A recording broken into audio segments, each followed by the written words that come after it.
Welcome to 9 TV News. అంతర్జాతీయ మహిళా దినోత్సవం సందర్భంగా సూళ్లూరుపేట శాసనసభ్యురాలు డాక్టర్ నెలవల విజయశ్రీ మహిళా సాధికారత, ప్రభుత్వ సంక్షేమ పథకాలు మరియు రాజకీయాల్లో మహిళల ప్రాతినిధ్యంపై కీలక ప్రసంగం చేశారు. ఒకప్పుడు ఇంటి గడపకే పరిమితమైన మహిళ నేడు అంతరిక్షాన్ని సైతం శాసించే స్థాయికి ఎదగడం ఎంతో గర్వకారణమని ఆమె పేర్కొన్నారు. వీరనారి రుద్రమదేవి తెగువను పునికి పుచ్చుకున్న నేటి మహిళలు అన్ని రంగాల్లో అద్భుతాలు సృష్టిస్తున్నారని రాష్ట్రపతి ద్రౌపది ముర్ము, క్రీడాకారిణి పివి సింధు, సామాజిక సేవకురాలు సుధామూర్తి మహిళా లోకానికి ఆదర్శం.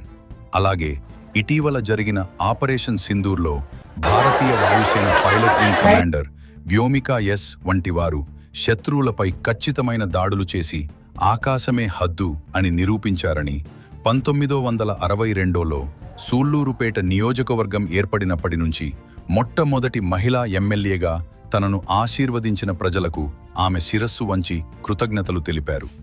అయితే రాష్ట్రంలో 175 అసెంబ్లీ స్థానాలకు గాను కేవలం 21 మంది 12% మహిళా ఎమ్మెల్యేలు, 25 మంది ఎంపీల్లో 3 మాత్రమే మహిళలు ఉన్నారని ఆమె గుర్తు చేశారు. జనాభాలో సగమున్న మహిళలకు చట్టసభల్లో మరింత ప్రాతినిధ్యం దక్కాల్సిన అవసరముందన్నారని రాష్ట్ర మహిళలందరికీ ఆమె అంతర్జాతీయ మహిళా దినోత్సవ శుభాకాంక్షలు తెలిపారు. మహిళలు ఈరోజు ఒకప్పుడు ఇంటికే పరిమితం అయిపోయేవాళ్ళు, వంటింట్లోనో లేదా ఇంటికే పరిమితం అవుతూ ఇంట్లో పనుల వరకే చూసుకునేవాళ్ళు.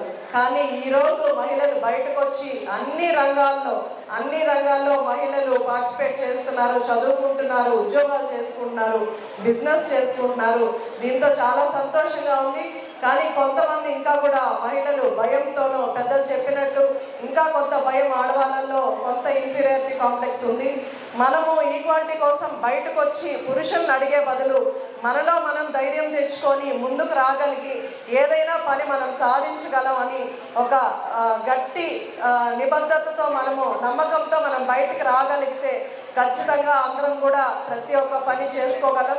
అలాగే మగపిల్లలకు కూడా సమాజంలో ఆడవాళ్ళని ఎలా గౌరవించాలి, ఎలా బిహేవ్ చేయాలి అన్నది కూడా ఖచ్చితంగా తల్లులందరూ కూడా నేర్పించాలి. పాప 4 సంవత్సరాల పిల్లల మీద అఘాయిత్యాలు జరుగుతున్నాయంటే అది తల్లిదండ్రులు నిర్లక్ష్యం కూడా కొంత ఉందని నేను తెలియజేస్తున్నాను. అలా కాకుండా మన బిడ్డలు తప్పుదారిలో వెళ్తున్నారంటే ముఖ్యంగా టీనేజర్స్ పిల్లలు, స్కూల్కి వెళ్ళే పిల్లలకి జాగ్రత్తలు చెప్పాలి. డిఎస్పీ గారు కూడా కొన్ని జాగ్రత్తలు చెప్పారు. అవన్నీ కూడా దృష్టిలో పెట్టుకొని, ఎందుకంటే సార్ చెప్పినట్టు మగవాళ్ళు ఫిజికల్గా స్ట్రాంగ్గా ఉన్నా ఆడవాళ్ళు మెంటల్గా ఇంకా స్ట్రాంగ్గా ఉంటారు. కాబట్టి మీరే అన్ని విషయాల్లో మనం జాగ్రత్తగా ఆలోచించి స్ట్రాంగ్ నిర్ణయాలు తీసుకొని ఒకవేళ మన బిడ్డ తప్పు చేస్తున్నాడంటే అక్కడే మనం శిక్షించగలిగితే రేపు సమాజానికి వాడు చీడ పురుగులాగా కాకుండా ఉంటాడు.